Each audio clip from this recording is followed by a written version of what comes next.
Okay, Lynn, it's 4 o'clock and welcome everybody. Thanks for joining us today. This is our 6th meeting of the Oregon Association of Secondary School Administrators. Great to have the athletic directors with us and our guest, Peter Weber. I'll turn it over to Lynn Jackson, principal of Astoria High School and this year's secondary school president. Go ahead, Lynn. Thanks, Chris. So as Chris stated, for the last 6 weeks, we as high school principals and middle school principals have been meeting to discuss a variety of topics in this very fluid situation that we're navigating.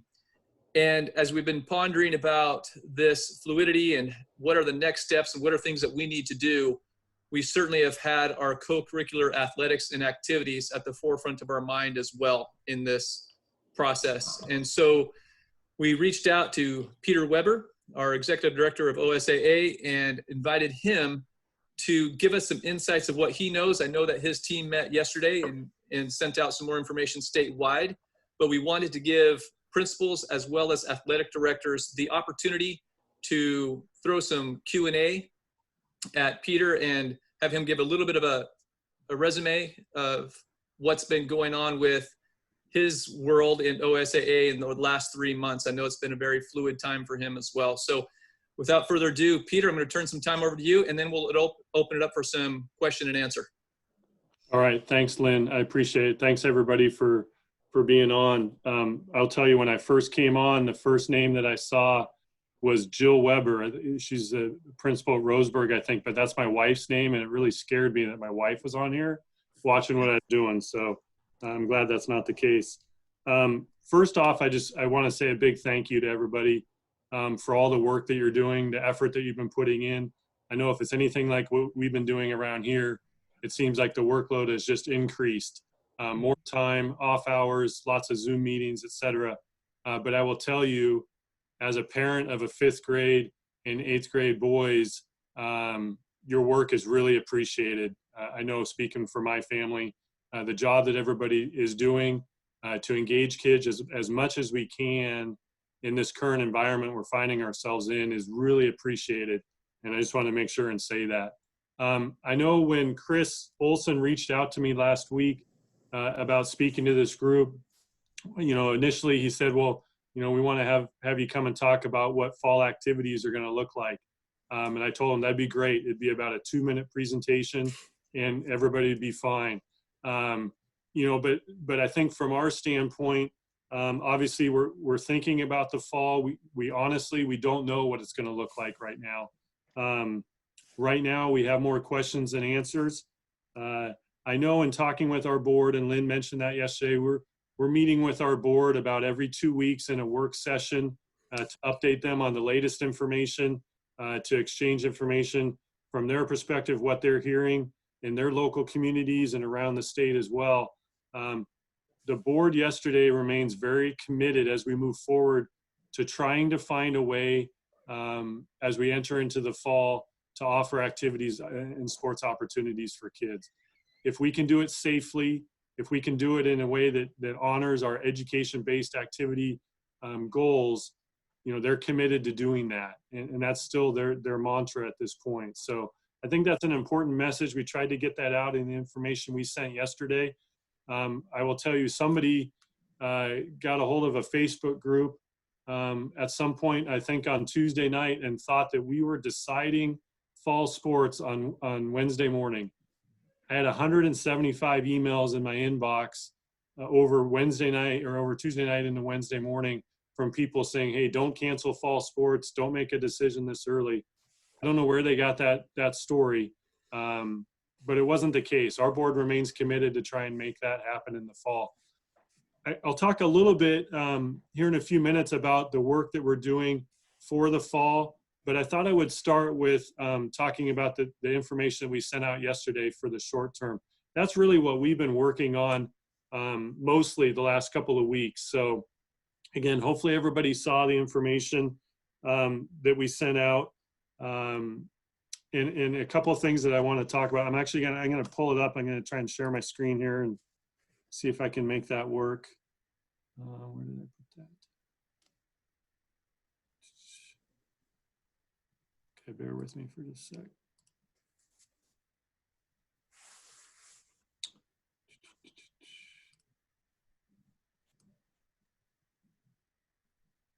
Can people see that? Yes. Okay. So this is what we sent out yesterday, and obviously I'm not going to read it, but I just wanted to talk through kind of the rationale for what we were trying to do. As many of you know, the association year for OSSA ends on Memorial Day. That's been the way it's been for a long time. Summer, quote unquote, summer activities start the next day. So this was a discussion that we've been having with our board, really for the last month or so. Do we want to maintain that end of the association year?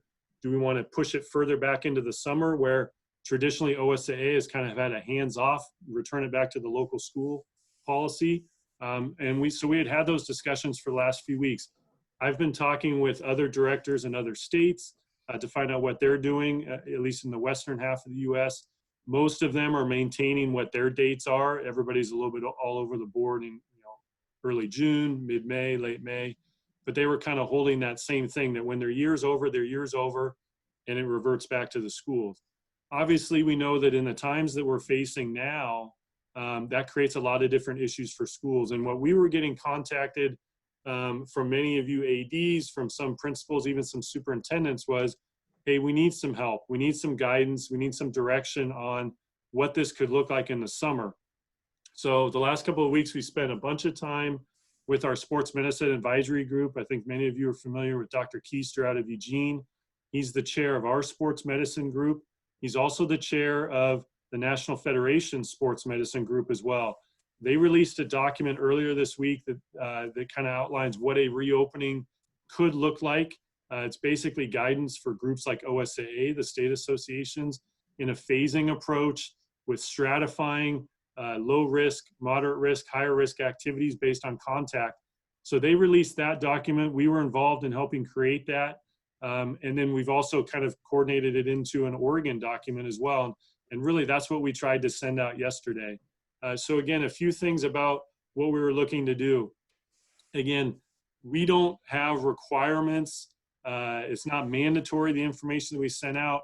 We were trying to provide things that schools, coaches, athletic directors should consider. Again, guidance, things that if you're considering opening up your facilities, allowing your coaches and kids to do some things here in the summer, obviously they first and foremost have to be in alignment with what's going on at the state level. And the guidance that we've provided here, we vetted it out with OHA's summer camp guidance. We vetted it out with their outdoor recreation guidance at this point. And then also using the Sports Medicine Advisory Committee guidance, kind of put all those together. And that's what you saw in that document yesterday that we sent out. A couple of pieces that we received a lot of questions about just here in the last 24 hours. That third paragraph here that you see, the whole idea of schools being closed through June 30th. And that was in the Executive Order 2020 that was sent out, which was our understanding as well. And then about a week and a half ago, I was on a call with superintendents and Colt Gill, and he mentioned that, June 30th, that's the date that the governor had to put on there, but the schools are technically going to be closed, when their school year is over. And that was the first I'd heard of that. I followed up with conversations with Colt a couple times to make sure that I was understanding that correctly. He brought that up at one of our superintendent meetings that COSA and ODE have been putting on the last couple of weeks to clarify that basically when a school year or their contract year is over, that at that point, school is done. And that likely for a lot of districts will be before June 30th. We know that some of our Eastern Oregon schools are done right now. They're graduating, either have or are graduating here coming up in the next few days. So that's a question that we've been getting a lot. I think it's important to remember from our perspective, in talking to a few people this morning, that we're not trying to say with this guidance and these considerations that schools have to open. That's going to be a school decision, just like it's been a school decision in previous summers about how much you're willing to let your facilities be used, how much you're willing to let your coaches be with your kids, et cetera. Those are things that are going to be made locally. I think now more than ever, and hopefully this comes through in the enormity of the document that we shared, now more than ever, I think those conversations have to take place with coaches, with athletic directors, and with your administration at the school, certainly the principals being integrally involved in that. in that it's not like it was before. People have talked about, I've had parents contact us and say, well, hey, we're back at it. We're just going to, flip the switch and we're back at it. That's not true. We're not flipping a switch. At best, we're turning a dial. That's kind of the way we're looking at it. If you turn a dial, you turn it a little bit and see how it goes. And if things go well, then maybe you're able to turn a little bit more. If things don't go well, maybe you need to turn it back. That's how we're really looking at this guidance, is a roadmap for schools, if they choose, for them to be opening up, again, in conjunction and in alignment with the phases, phase 1, phase 2, phase 3. So that was the intent of what we were trying to do. I think a couple other pieces just on this memo, and then I'll take you through a couple things in the document. But in this memo right here, I think, again, it talks about that thoughtful discussion that should take place. But there's another piece here that I think is really important. And this is something that I hope principals and ADs would talk about with their coaches. And that's the whole idea of, remember that the decisions that we're making now, the things that we're doing and hopefully adhering to this guidance, those are going to have an impact on what we're able to do in the fall and really beyond. So I understand, and again, we've heard from a lot of people, hey, we want to get going, we want to get back at it, we're ready to go full bore. People who aren't adhering to the guidance and are out there doing things that don't fit with the OHA recommendations and don't fit with this guidance, again, could create issues, whether it's a second wave, outbreaks, et cetera, that could cause us issues in the fall. And ultimately, our goal is the fall. We want to get things started as best on time as we can and with as many opportunities for kids. So I would hope, and certainly you'll see the guidance is conservative, and that's on purpose. But the goal is to be able to allow some type of engagement with kids, again, in that alignment with OHA, but making sure that if people are doing the things that we should be doing and adhering to the guidance, that we should be, put ourselves in the best chance to be successful moving forward. Again, a couple other things on the memo. I mentioned the board's going to continue to meet on a regular basis, probably every 2 weeks or so. The goal would be to get some phase 2 guidance out before phase 2 starts in most counties. The earliest counties that open on May 15th, our understanding is that with the 21-day phasing in, that the earliest those counties would be going into phase 2 would be June 5th. Even OHA and the state haven't released their phase 2 guidance yet in these areas. So we'll be looking for that information. We'll put that in conjunction with the information we have from our sports medicine committee as well, and see what we can do in getting that information to people before phase 2. But again, I think it's important to remember that these are decisions that need to be made. Some school districts are not going to open. I know that. I've talked to people. They have too much going on. Their focus obviously is on the students at this point, and they're not going to open right now. They're trying to figure out what the cost would be for the cleaning, for getting facilities ready to go, what that looks like, so that they can do it safely. Those are the discussions that should be taking place. And if schools feel comfortable that those things can happen, then absolutely, I think we can all agree that if it can be done safely, we need to engage kids as much as possible. Chris, I haven't been following the chat. Have there been any questions or anything in there? So yes, we have 2 questions for you, Peter. One deals with any written documentation about the opening of schools at the end of their academic year versus the June 30th date. So I know we've received some guidance from summer school and what that could entail, but 2020 states June 30th. So if you could clarify that a little bit more, and then talk a little bit about distance learning, and if this is not too disjointed in your presentation, distance learning and credit attainment for eligibility.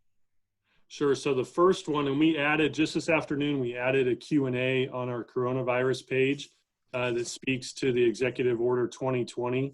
Again, I'm not sure that there's anything written specifically that talks about activities, but there's a Q&A on the ODE website that talks about the June 30th date, and then references that many schools will end before June 30th because it's, they only had to have that June 30th date to deal with some programs statewide. So we've added that Q&A straight from ODE onto our website on the coronavirus page. I think it's question and answer 15 towards the bottom. So that may provide the information that you need there.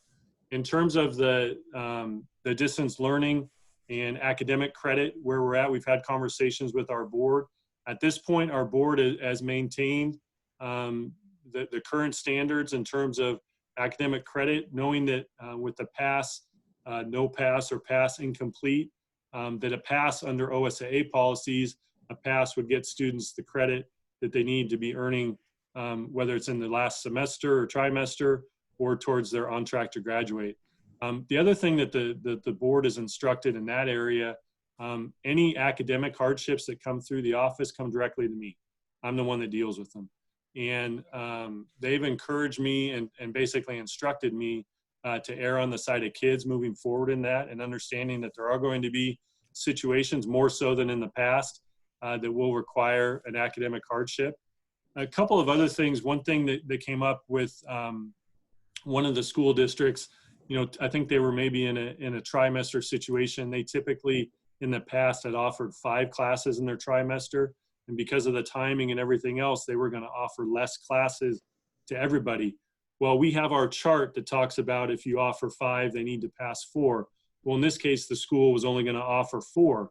Well, you just slide down the chart. You're only going to offer 4, then they only need to pass 3. So those types of things can be done under our current policies. If you as a school have a specific situation that you're not sure about, I know I've talked to a couple of schools in the past 2 weeks trying to figure those things out, just give me a call or shoot me an email and we can have a discussion about your particular case. But again, the instruction from this point, at this point from the board, has been to err on the side of kids in those situations, but not at this point to change the requirements. Lynn, does that cover the Q&A? There are some more questions, but my inquiry is, do you want to continue with what you had kind of organized in your mind and what to present, and then we can come back to some of those questions? Sure. I'll go through some of this a little bit and then we'll open it up. I don't have too much more on this part. I did want to make sure everybody saw, and we've tried to put this out a couple of times, about moratorium week, that we have canceled moratorium week for this year. The board did that a couple of weeks ago at their May meeting, so that week at the end of July is now open. Obviously, you see we have our information for the coronavirus page on our website too. So we have that.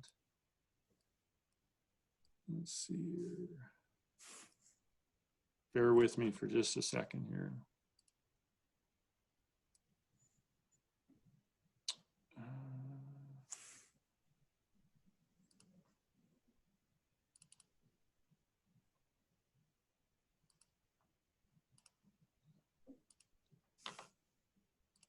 Okay, so again, this is the document that we put out. Hopefully people have seen this, and I think a couple things to highlight here. Again, we tried to put up here in the top, again, where the focus is. One thing, hopefully you'll notice as well, when we sent out this document, we had the memo with it, and the memo kind of explains some of the background for it and those types of things. You can only get to this document by going through the memo. So we haven't posted this document, you know, in and of itself. And I think that's important. That was on purpose by us when we did that. We wanted to make sure that people had both of those pieces of information together. So you see some of the foundational statements here, our points of emphasis, what we're trying to do moving forward and trying to provide that information. And I think this is a key one here as well, talking about the phases. The phases, we don't control the phases. The state of Oregon does. The governor's office controls those. We understand what they're at right now. Those could change, the timing could change, and obviously we're just trying to put ourselves in a situation to be as agile as possible when those things happen. So we have the phase 1, phase 2, phase 3 information.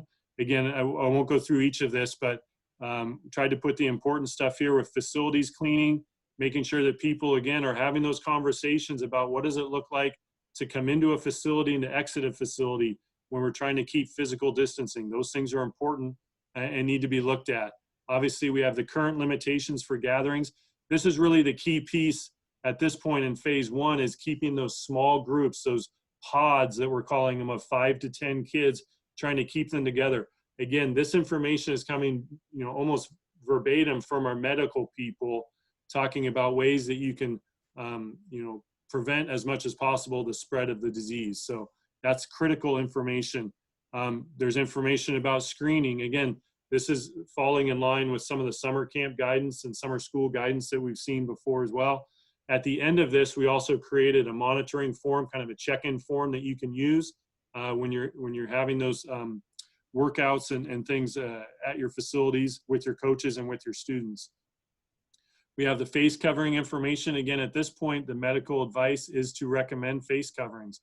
Obviously, when you get into a long distance running or a very intense aerobic activity, that may be an exception that doesn't fit. But at this point, the recommendation has been to use face coverings, especially when people are distance apart. If they're just doing kind of individual drills, that should be something that should be done. And again, anybody that wants to use a face covering should be certainly allowed to do that. Need to maintain hygiene practices. Again, that's where schools will have to make those decisions about. There's going to be some costs involved in making sure that this is available to people, whether it's hand sanitizer or access to hand washing areas and things like that. A couple of key things from the medical people. The idea for kids, and this will probably be the most difficult as things get started, kids sharing water bottles, sharing food, things like that. Those types of things, they can't take place. People need to have their own stuff. Kids are going to need to come, ready to go. There's not going to be locker room access. They need to come ready to go. And when things are done, they need to leave. It's not hanging out in groups. That's the opposite of what we're trying to put together here in this information. We got a lot of questions about weight rooms. There wasn't really any weight room guidance. There's some fitness kind of commercial gym guidance that we looked at. We aligned it with what the sports medicine people had. So you see some information. The key there is physical distancing and having those things in place. We're anticipating more guidance as we go forward into, certainly phase 2 and phase 3 in this area. And then the idea of, again, not sharing athletic equipment. Again, in this first stage, it's really going to be more conditioning, individual drills, those types of things. And then you have the information on each activity. What we tried to do as a staff was to put in some ideas of things that may take place, that could take place in this early phase 1. It's not exhaustive. It's just some ideas that we have of things that might make sense. But you see those by the lower risk, by the moderate risk, and then into the higher risk area. So you have that. We also added a number of things down here at the bottom, a number of resources. This is where a lot of the information started from, of how these documents were created. We'll continue to add this stuff. There's really some good information here as you're looking, if you're looking to implement these things. There's some good signage here in multiple languages that we've added, links to that. And we'll continue to increase that as we go. And then last thing, and I don't have it here, but bear with me for just one more second here.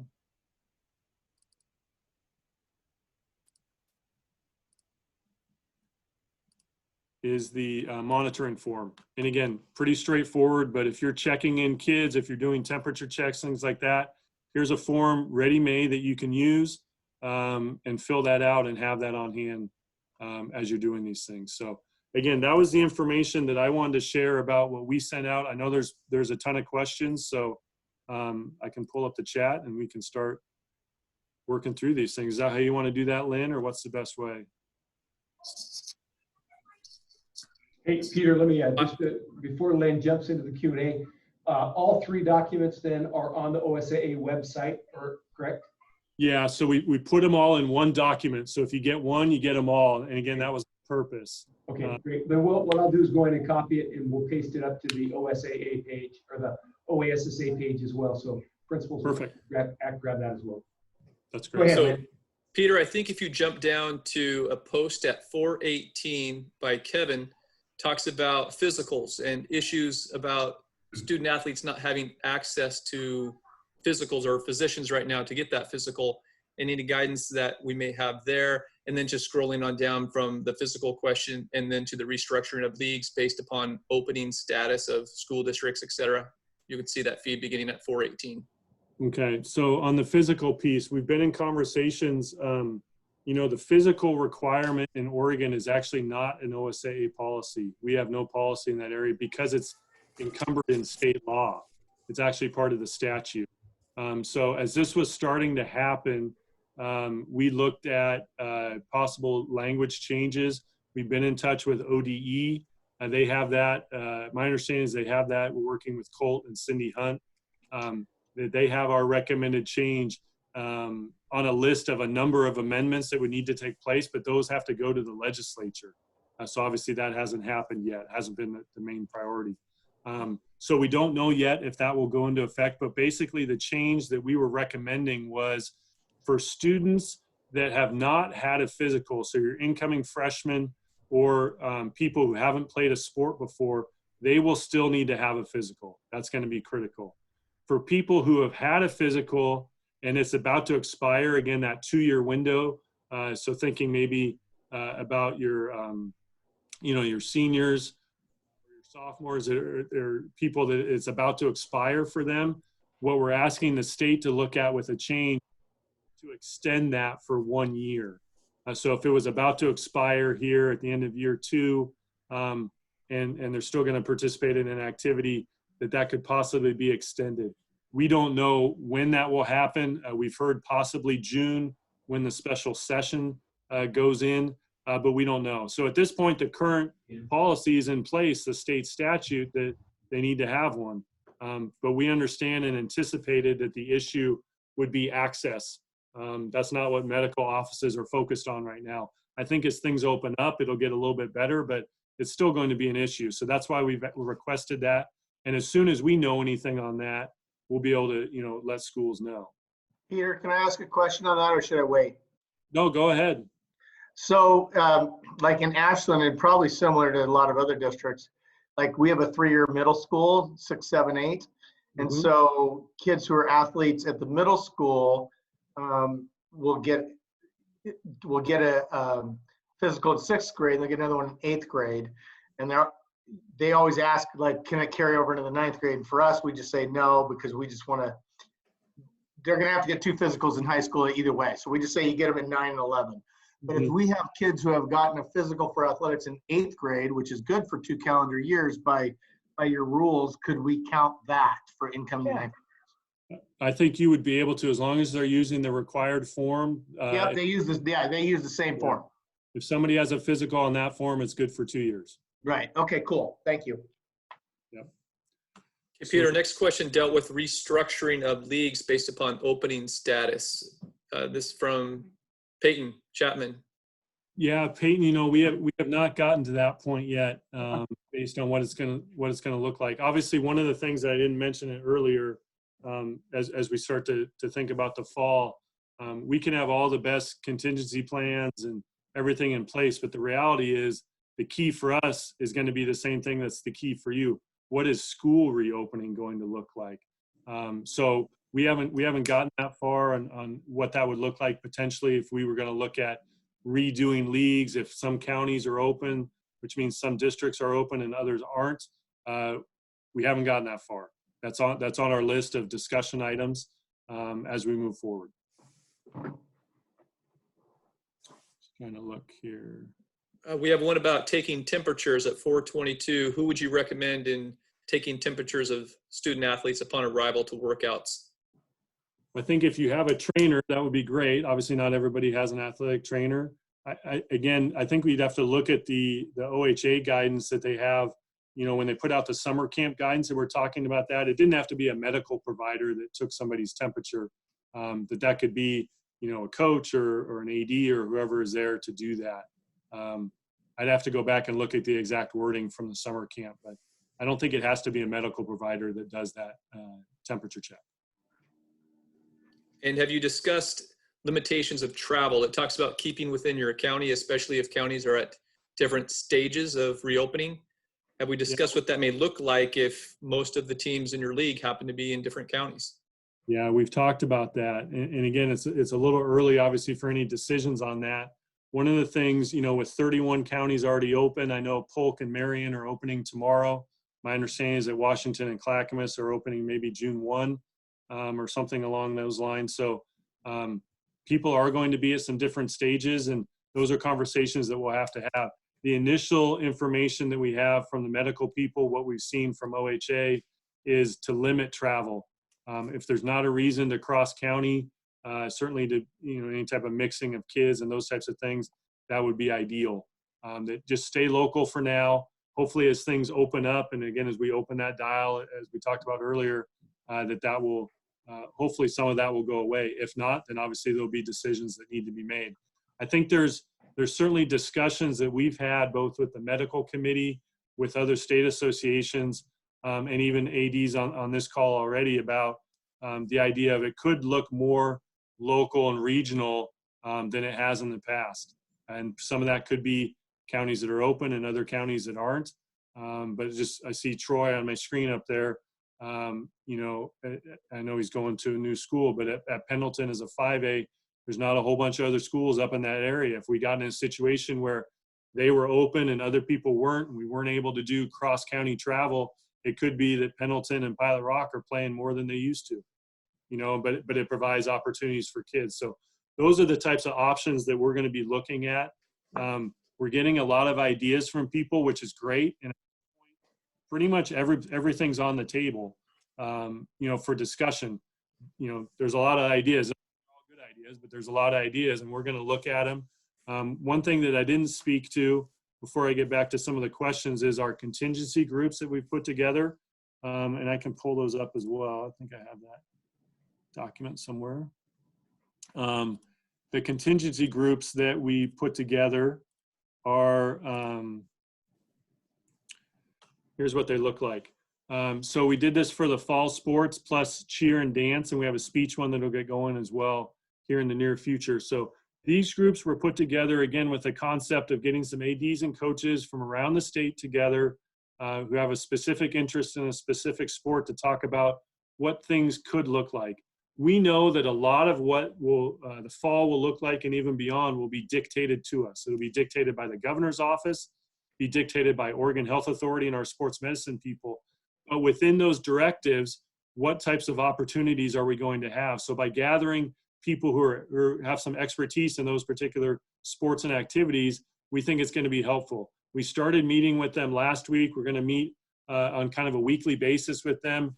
We're throwing them questions and different ideas. They're getting input from other coaches and other ADs as well and sharing that. So there's a good you know, source of information there. But questions, you know, initially like calendar-wise, what happens in the calendar if, you know, we start 2 weeks or 4 weeks or 6 weeks late? What does that look like if we start and then have to stop because of an outbreak, even in a certain area? Those types of ideas. So trying to have as many different scenarios played out in our mind. Next conversations that we'll have in the next week or two will be things about what does specifically practices look like? What if these guidelines are in place? What does a cross-country practice look like versus a soccer practice versus a football practice? Those types of things. And then as we move further into the conversation, what do contests look like? Some of the things that were mentioned earlier, does that mean more regional? How do we work with transportation? What does it look like with officials? So a number of different things on the table, but it's a good sounding board for us, and they're able to provide some recommendations, we believe, ultimately that'll go back to our sports medicine and go Let's do it. to the board to help provide some direction as we go forward, depending on what things look like. So that's the contingency groups. I think the next one was seeking a little clarification with OHA's limitation of summer camps to 10, whereas some of the previous statements from OSSA about 25. Could you clarify that a little bit with those numbers? Yeah, so again, our understanding of the OHA summer camp guidelines is the pods of 10. Again, a group of 25 could be, you know, 2 pods of 10, again, separated out, not interacting, both maintaining in their own stable cohort, those types of things. That's where the grouping comes from. The 25 is the overall total, not 25 together in a group. Does that answer that question? Yeah. Okay. Just for everyone's information, this will be recorded in the chat feed as well. So if you want to go back, probably in what, Chris, 2 or 3 days, we'll have this posted and ready for everyone to be able to review. Yeah, by probably 10 o'clock in the morning on Tuesday morning, we'll have it up on the OASSA page. Another question about, oh, go ahead, Peter. I'm just rolling through. So I see one. When will phase 2 guidance come out? Again, we hope to have that out prior to June 5th. We meet with the board on June 3rd, so I would expect something to come out shortly thereafter. Next day is the idea. Can you clarify incomplete and pass for me, please? And it might just be for me, but I'm a little concerned because an incomplete, from my understanding, is the student who receives an incomplete has until August or June of 21. So how are they ineligible? Because they didn't pass enough classes. So if they were supposed to pass 5 and they passed 4 and then had 2 incomplete, they only passed 4. They didn't pass enough classes. So you're defining, so the OSA is defining an incomplete as an F? Well, it's not a pass. So if they haven't passed it, that's how we've done it. Yeah, Troy, essentially, it's just no credit. So an incomplete, we would recognize on the school system is just not earning credit for that particular class. And you have to earn 5 credits to be eligible, right? I do agree with that, but okay.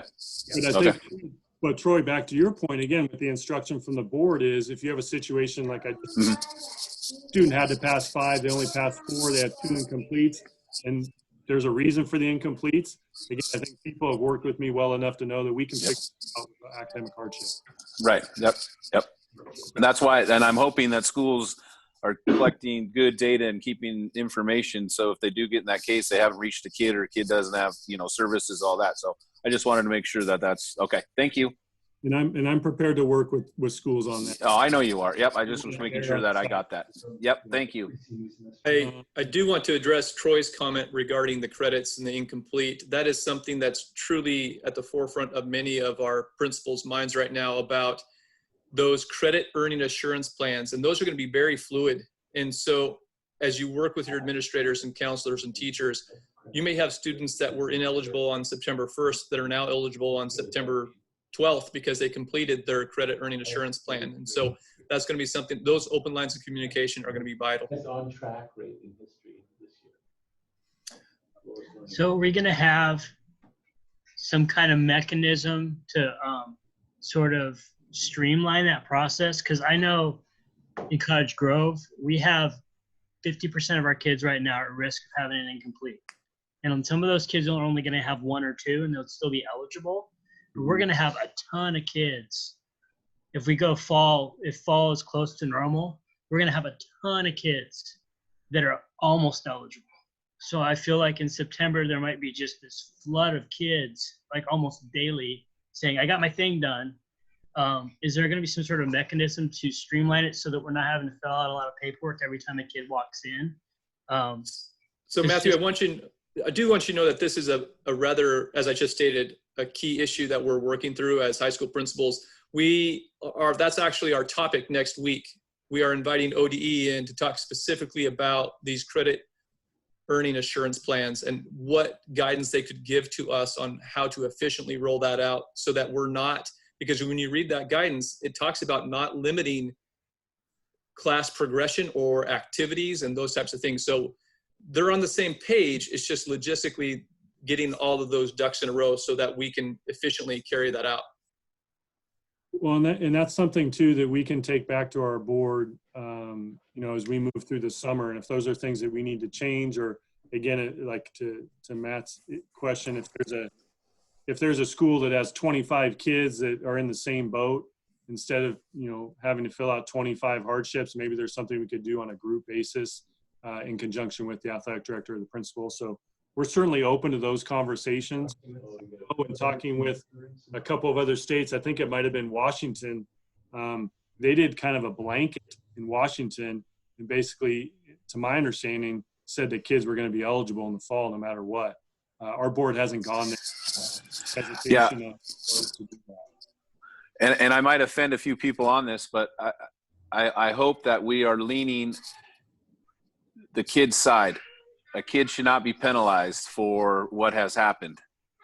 So that's just my opinion on that. And I know there's some that don't agree, but some that do, but we need to make sure we're on the kids should not be penalized for this.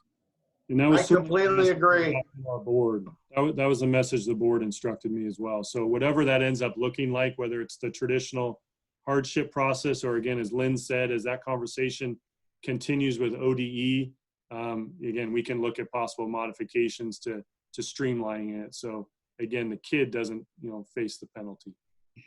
So Peter, did the board consider utilizing the first or second trimester or quarters or semester system in terms of eligibility? We haven't really dove into that, John.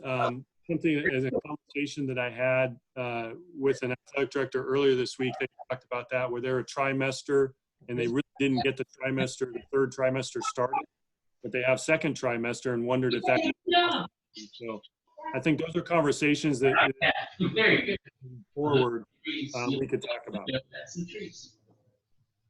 So Peyton also had a question regarding hardship transfers. We know that pandemics cause disruption in living situations, McKinney-Vento situations.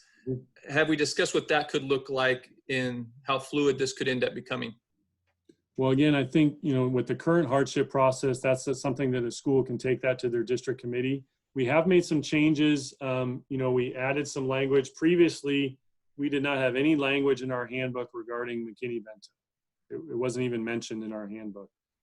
This spring, the delegate assembly approved a policy that does allow in a McKinney-Vento situation where the student transfers, they transfer into a district, they're designated by the new district as McKinney-Vento, that student, if the only reason that student is ineligible is due to their residency issue because they're McKinney-Vento, then not only is that student going to be eligible, they don't have to go through a district committee process. So that's a new policy that went through, and that's something that we'll be detailing as we roll things out in August for our fall administrative workshops. That's a significant change for the association. That's, to my knowledge, that's the only situation that we have where a student who's ineligible can get eligible without actually having to file a hardship. And it's in order to be in compliance with McKinney-Vento. Our previous rules, we didn't feel like really fit the spirit of the policy. So. We have an inquiry about the flip of fall and spring sports. Has that discussion continued? Where are we with that discussion, or has it been tabled?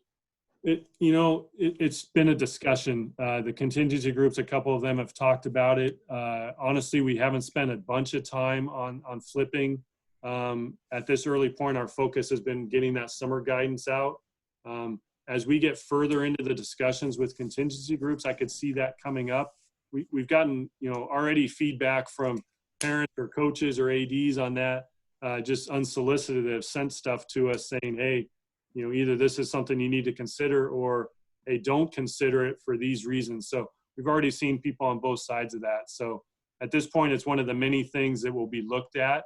But honestly, I don't know if that's something that we would do. I have not heard of a state yet that has gone to that. I know there's been some discussions, and we're trying to maintain those conversations with other states as well. A lot of us are obviously in the same boat, and we're trying to figure out what makes sense. An added question to that, or comment, I guess, concern.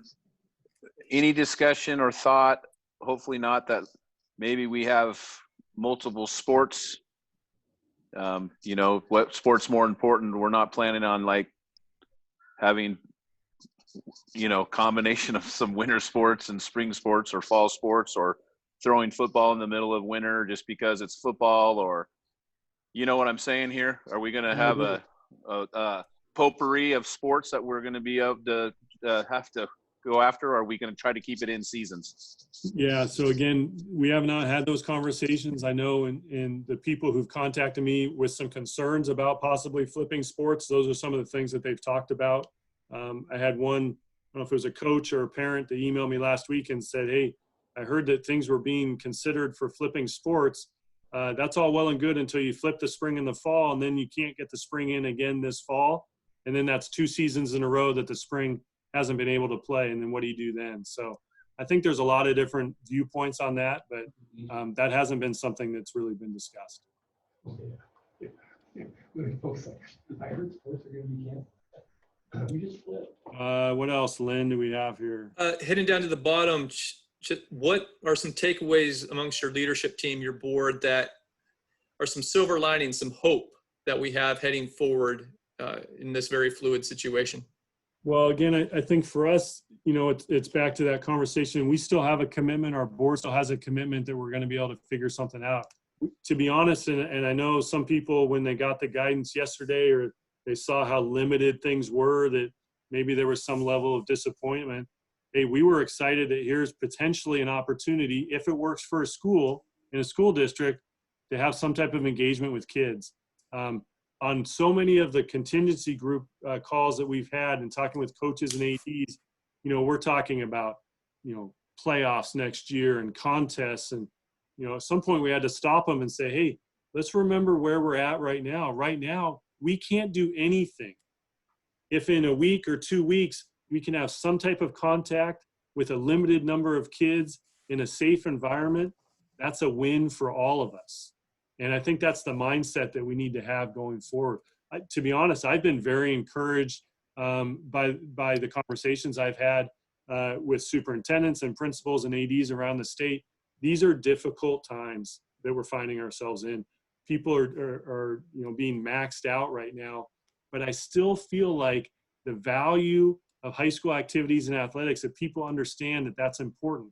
It's not more important than getting back into school and what we need to do education-wise, but it's important. And for a lot of kids, that's going to be the carrot that keeps them going to class, keeps them getting their work done, distance learning, whatever that looks like. Those things are important. We know that. We're products of that in this office. Many of you are products of that. I think that's the part that we're holding on to as we go forward, that we need to do whatever we can collectively to get creative, find solutions if they're safe, to be able to provide those opportunities. Hey, Peter, are you, and maybe I missed this when I was dealing with a loud kid a second ago, but are you going to address the superintendents over this guideline and kind of what your thoughts are? Because most of us on here aren't the ones that get to decide if a building opens up sooner or later, regardless of phases. So if they kind of heard that statewide thinking? I don't have specific plans to do that, but I do participate in all the superintendent calls. So certainly that's an opportunity. I know that Craig from COSA has been great to allow me a few minutes in those calls on a couple of them. So certainly that's something that I can try and make happen here in the near future. I did talk to a few superintendents today that had some questions. A couple had concerns, which was great to have that information. And obviously we have a number of superintendents on our board too. So, but no, I think that's a good idea, Maylise. There was a question, Peter, that we missed early on that dealt with, it seemed to be very tied together, NCAA's decisions in the spring and their cancellation of tournaments, and then what happened shortly thereafter with OSAA. Do you see that marriage continuing with OSAA and the NCAA this fall? What's your vision there? I think it's a factor. I don't think we have to be in lockstep with the NCAA. Honestly, for me, thinking back to when we were in the middle of the large school basketball tournaments and making those decisions, I think that the NBA decision was the trigger that set everything off for colleges and ultimately the high school associations. But, we have a lot of contacts at the collegiate level. I'm participating in some calls with kind of what I'm calling the sports commission. So Blazers, Timbers, Oregon State, University of Portland, Portland State, some of the big events, Rose Festival, Sport Oregon, people like that, looking at it from kind of that bigger venue, bigger event perspective and trying to walk a couple of different lines there. So I don't know that we necessarily fall in lockstep with NCAA. The one thing that we have in common with the NCAA that I think makes both of us different than, again, Timbers, Blazers, Major League Baseball is the education component. Again, the Timbers and the Blazers don't need school to be in session to have their activities. Colleges, universities, and high schools most likely need to have some type of in-person learning going on in order for us to feel like it makes sense to have activities in athletics. So I think that's where the alignment comes in. There was a question right below that, John, I see about sharing of equipment. Again, I think that sharing of equipment piece, my hunch is that as we move from phase 1 to phase 2, that could be an issue that potentially gets opened up a little bit. I think in the initial term, the medical people thought that it made sense to not have the sharing of equipment. I could see that, hopefully, again, as we talk about that dial, that could be something that gets opened up, hopefully sooner rather than later. On the equipment question, all of this prevention and stuff that we're looking to purchase at schools, have you guys looked into maybe being a co-op and but kind of buying stuff and then we get in there, or is it going to be left on the districts? We haven't at this point. I know in participating in some ODE and COSA calls that's something that superintendents are calling on ODE to help with in terms of personal protection equipment and some of that stuff. So I'm not sure where that goes. That's certainly something, Troy, that we could look into. I know, if you think about it, we've done some things like with our foundation with the impact testing where we've been able to purchase some things at a bulk rate and lower the price. So that's actually an idea that we had not talked about. So I'll bring that up with our team and see if it's something we might be able to assist with. Peter, so the question regarding private schools and those public schools and size differences, how do you see the OSSA dealing with that scenario?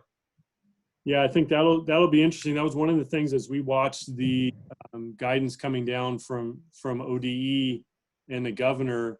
There, some of that guidance applies to everybody, and some of that guidance only applies to public schools. Certainly, as we talked about shutting things down through the end of the association year, when we did that back in March, it was obviously for all member schools. So that's something that we'll have to look at. I think probably, foremost in our mind in that scenario is the county by county and how that impacts it, not so much the private versus public, but that is in the back of our minds as we go forward. Guidance that we get from OHA or from the governor's office typically applies to everybody. Guidance from ODE obviously may not always apply to private schools. And what about if we push back fall sports? Is that going to then compress the winter season and limit contests there? Yeah, I think those things are possibilities, Greg. I see that question there. I know in talking to my counterpart in Hawaii, they've already made some changes to their schedule because they want to make sure that they have 3 distinct seasons. So they push their start back a little bit and shorten their seasons. And then they've left a gap at the end of the year, knowing that there could be, a second wave or an outbreak. And so they've left themselves some wiggle room at the end of the year. So I think we're looking at all of those ideas to see what it looks like. I know I got a couple of emails today from ADs saying, certainly with the travel issue, with the transportation issues, which is something that I don't think is getting a lot of attention right now, but it's starting to a little bit more on those COSA and ODE calls. Transportation is going to be a huge issue as people understand, just from the availability of drivers. Many of our bus drivers are in that vulnerable category. Many of our contest officials are in that vulnerable category as well. So those are things that we'll have to deal with moving forward. But again, I think the concept of shifting dates, those are things that will be discussed as we move forward.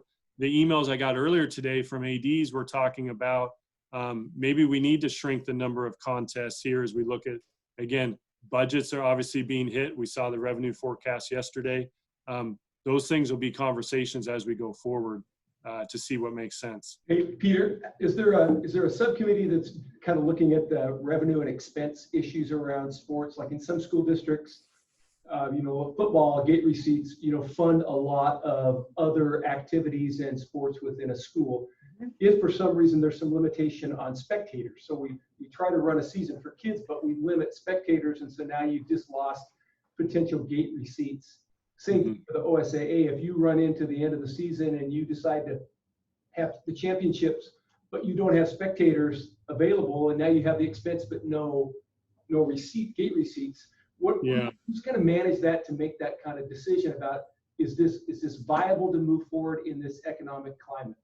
Yeah, so I think ultimately it would be the executive board, Chris, but I know certainly from the association standpoint, those are things that we're running numbers right now, looking at again, more of the playoff side of it. But as things go, if we were to have playoffs and again, spectators were limited or no spectators at all, what does that look like? What does that look like from a cost revenue standpoint? Those types of things. So we're looking at it from the association perspective. We have not looked at it specifically from the school perspective at this point. Somebody I saw a question in there from Matt about streaming. That's something that's come up. If we get to the point, and colleges are talking about this as well, and even some of the pro sports leagues that most of them have huge TV deals. That'd be great if we had that, but we don't. But we have our streaming contracts with the NFHS network. We've actually reached out to them. I know I recognize some people on this call that have the Pixelot camera, the capability to be able to stream those things from your fields or your gyms. We've reached out to them about the possibility, if we get to that point of being able to order more of those, again, maybe that's something the foundation could help with, so that if you had schools in certain areas that didn't have that capability, that might be something that, again, we could help with potentially, so that if fans aren't able to come to games hopefully still being able to be played, that there'd be a way for people to watch them. So those things are being discussed. Okay. Just one more comment and a question to think about too, Peter. I agree with the discussion about a lot more regional sports, and we've talked about it already over here with the East Side and Central Oregon ADs in a few meetings that we need to start making some schedule changes or planning on that. But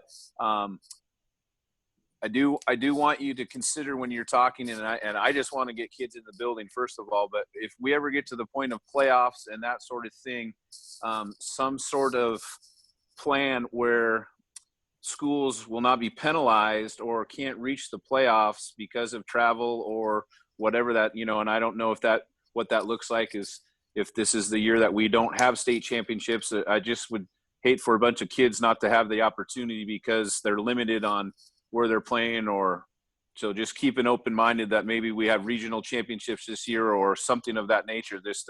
I'd hate for any kid or teams to miss out on that because they couldn't qualify because X, Y, and Z. Mm-hmm. Yeah, and I think that's one thing we're definitely trying to do is to keep that open mind on whatever it looks like. Like I said before, hey, lots of ideas. We'd love to hear them. Some of them are going to be good, others may not, but we'll listen to them and see if we can vet it through and see what makes sense. There was a question before on the contingency groups, and I think what we're looking on those is we don't necessarily have minutes per se, but we do have we're taking notes from those meetings. I think we're going to post those to the website and we'll be able to share those notes so people at least get an idea of what the conversation is. It's kind of a balance in those work sessions with those groups. We want them to be free flowing and people feel comfortable and throwing different ideas out. And sometimes that doesn't always happen if it's a public meeting or, recorded minutes or things like that. But we do want to be able to share some information about what they're talking about, some of the ideas, so that we can get that out and then get feedback. So we'll be doing that here in the next week or two as well. Peter, quick question. This is Graydon, or a comment more than a question, I think. I've sat in on a lot of Zoom meetings, one today with the legislative update where Jim Green with OSBA talked about schools being governed by Executive Order 2020 and not by the release of counties into phase one. So associated with that is your phase one that you put out. Does that take into effect at the end of the association year, or based on the executive order that facilities are closed until the end of the contract year? Yeah, so we tried to align the phases in our document with the phases from the governor's office. So that was what we were trying to do there. In terms of when they take effect, obviously a county needs to be in that phase one for right now in order to have the possibility. Then you need to look at the school and say, okay, is the school done? Are they done with their contract year or not? So you could have a situation where there could be some lag time there. And then I think thirdly, Graydon, like we talked about at the start, the school needs to decide, does it even make sense for them to open and offer those activities, to offer those opportunities? I know people want to, but from a cost standpoint, from a liability standpoint, I know in talking with Jim Green last week, the whole idea, and many schools use their kind of generic facility use agreement information. I encourage people, whether it's their own groups or certainly outside groups that are coming and trying to use your facilities, you better look at those facility use agreements again.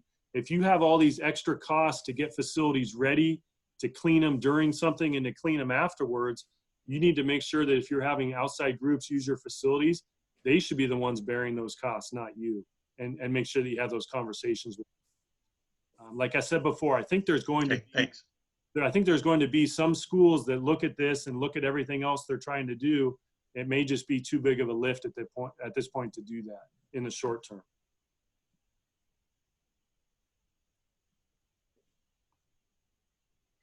So Peter, did you see the question regarding the assumed risk with COVID-19? Any guidance on that? Yeah, so I had reached out to Jim at OSBA, and I need to follow up with him because I haven't heard back yet about what that looks like, if they have any new guidance in that area, whether that's a waiver or, again, whether that's back to the facility use or recommendation. So I will do that and see if we can get something from them, and either they send it out or we send it out. Okay. Well, thank you, Peter, for your time today. I know this is still and will continue to be a very fluid and developing situation. ODE told us today that we need to be flexible and continue to pivot. So that's going to be kind of how we move forward, but I appreciate the insights that you gave to us today. As we stated earlier, this will be posted, as Chris stated, probably Tuesday. And we're going to take a lot of your questions, copy and paste that information so that Peter can use that as an FAQ resource for the OSA's webpage as well.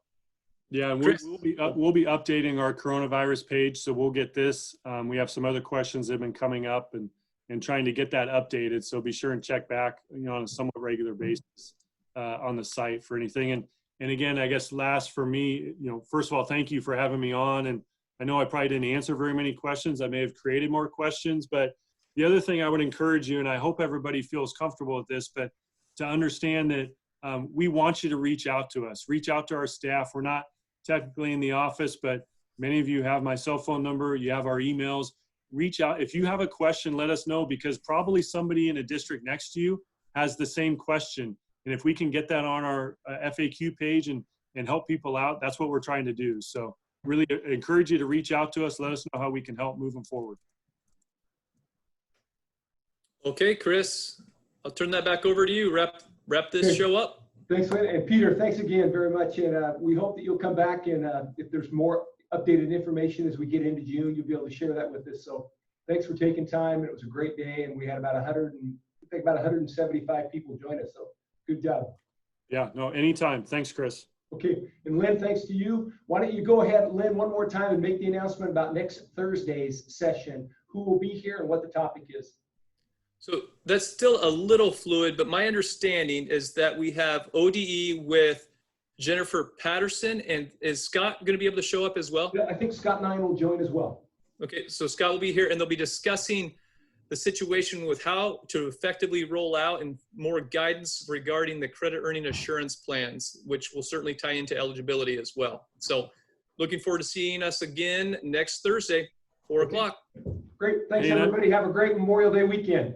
I'm happy to stick around for a few minutes if people have questions they want to ask. I have some time, so. Okay, great.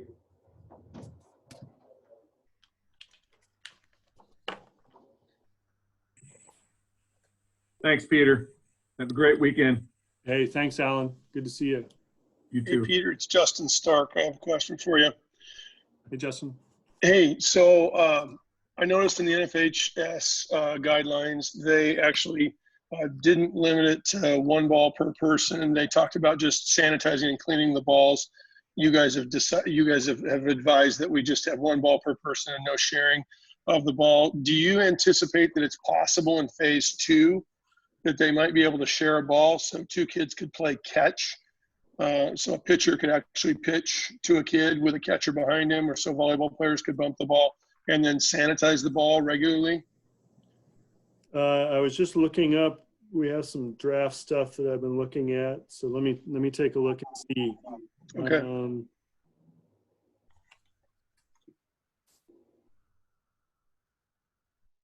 That would be our hope. Okay. To go to regular sanitizing of the ball? Yeah, I think that's the goal would be, as we open that dial, like I mentioned, that it could be a situation where this is what we have in phase 1, and phase 2 it opens it up, and like you said, whether it's intermittent cleaning or whatever that looks like, that would be the goal. Okay, great. My baseball, softball coach folks will be happy to hear that, and volleyball. Yeah. Hey, Peter, this is Greg Mulkey. Hey, so I was just thinking, there's a possibility that not all counties possibly will be open by the fall. There's several that are opening right now. I mean, obviously ours, we didn't have a huge percentage of COVID-19, and there's other counties across the state. So do you foresee that being or dictating a decision if the entire state opens up? Let's say that, I don't know how many counties are, there's probably 38. Let's say that 35 of those counties or 34 of those counties are open, but 4 are not. Would that affect the opening of fall athletics and so on? I think that's a good question, Greg. And honestly, I don't know the answer. It's been talked about on these ODE and COSA calls I'm on about whether it's going to be a school opening statewide or it's going to be at a local school district. So you could have districts open and other districts not. I don't think those things, to my knowledge, have been decided yet. They're being discussed still. I know in our conversations and talking with some of our contacts with OHA or ODE, I think the belief at this point, even with Multnomah County, if things continue as they are right now, that certainly by mid-August, the thought would be that every county would be in phase 3 by that point. That's what we've been hearing. Again, who knows what happens, but that's what we've been hearing. So those will be things that we have to talk about. I know, one of the things, and we tried to address it in the document, we understand that there's likely to be some inequities, certainly here in the short term. Schools that are open, schools that are still going on, counties that are open, counties that aren't open. There's going to be some discrepancies and some inequities, and we understand that. But I think from our perspective, we felt it was so important for the kids that could, looking at 31 out of 36 counties and now 33 starting tomorrow, for those kids to potentially have the opportunity to engage. We felt that was important. We likened it a little bit as we were talking to what we faced, and many of you faced in the last couple of years with air quality. We've had parts of the state that have basically been shut down, but we didn't shut point. Obviously, they had to stop in that area. So those conversations are ongoing, and we'll have to see where things play out. So sorry, not much of an answer, but that's what you have. Oh, good.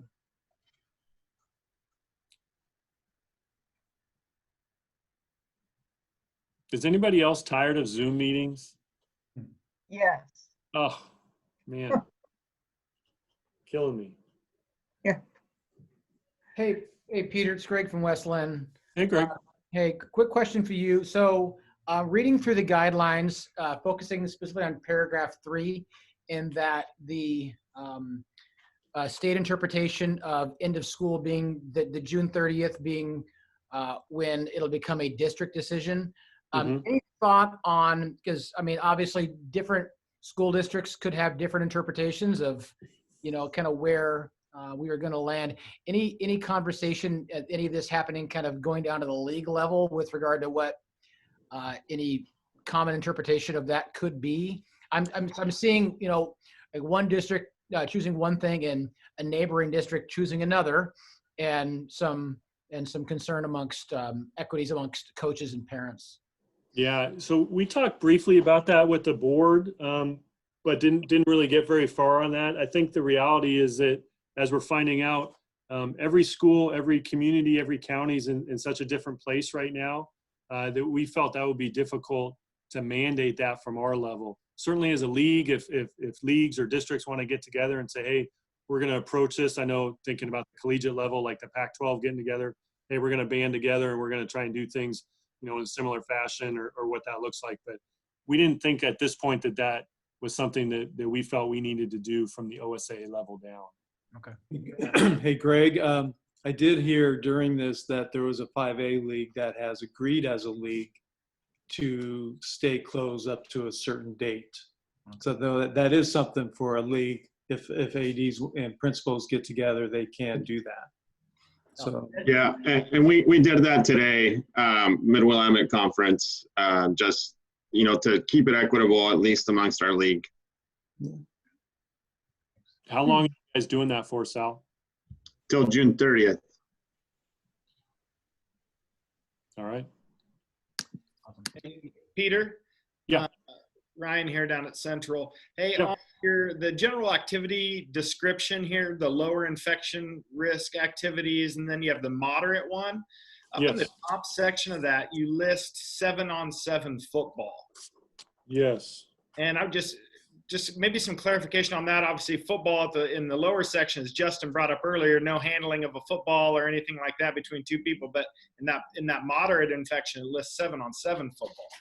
Yeah, I think the idea behind that was not in this first phase, certainly where there's no sharing of equipment, but I think the thought there from the medical group is that 7-on-7 football is a lot different than 11-on-11 full contact.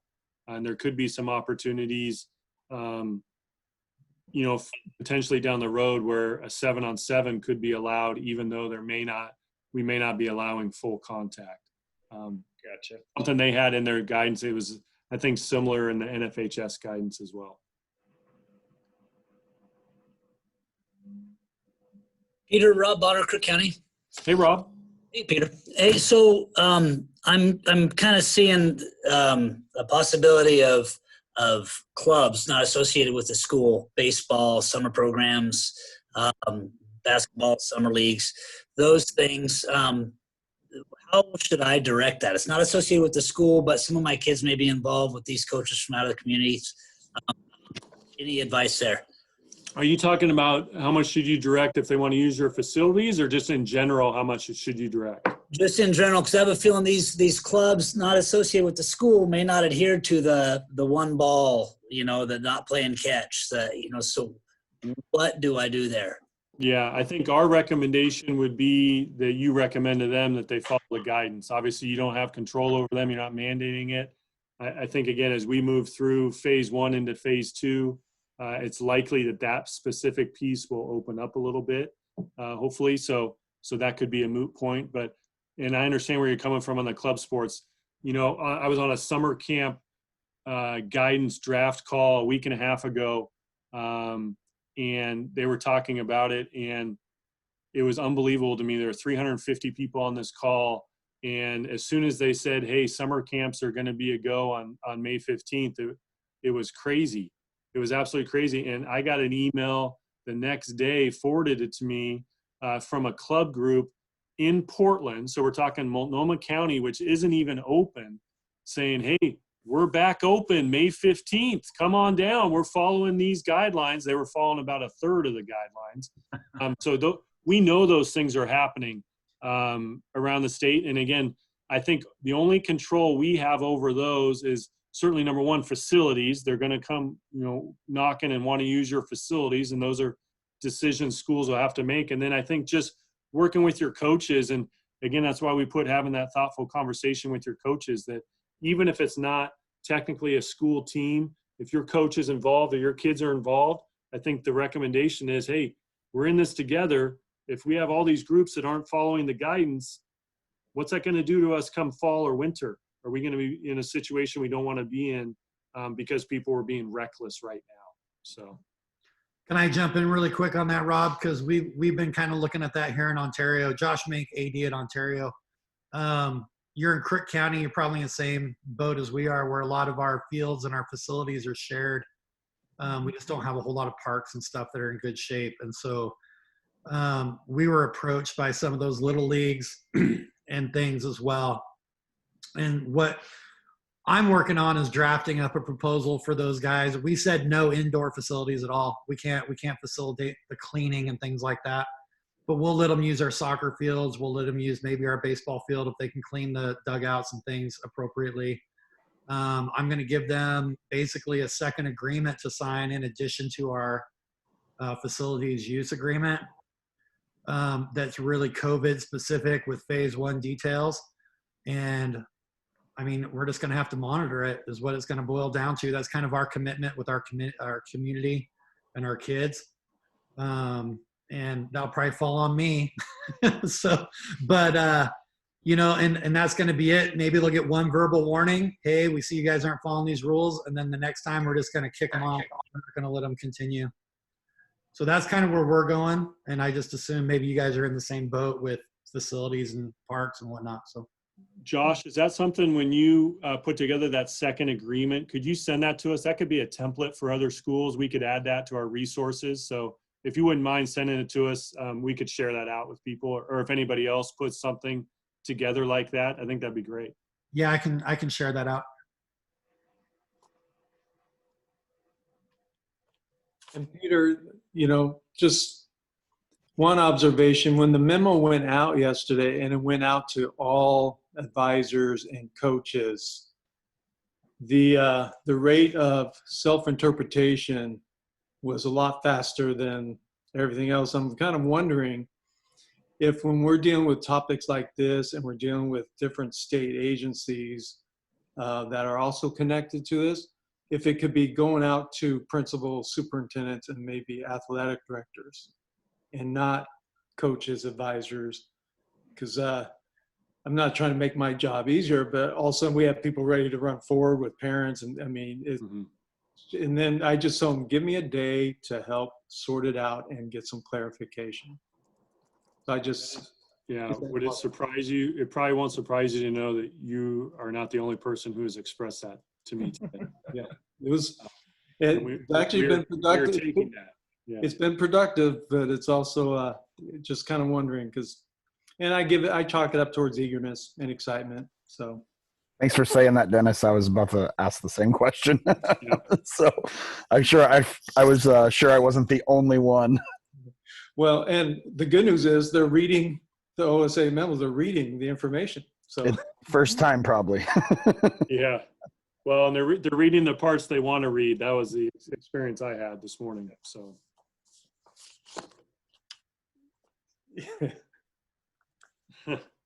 Good point, Miley's. I just saw that. Any other questions? Again, willing to stick around or?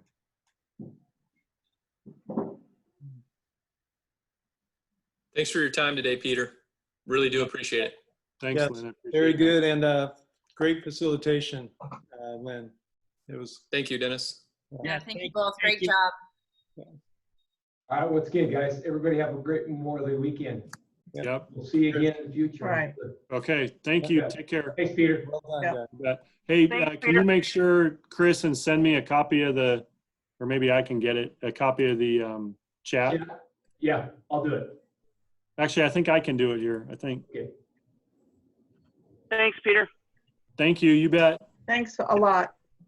Chris, I got it. So we'll look through that and see if we can add some stuff to our Q&A and go from there. Sounds great. All right, let me know. Thank you.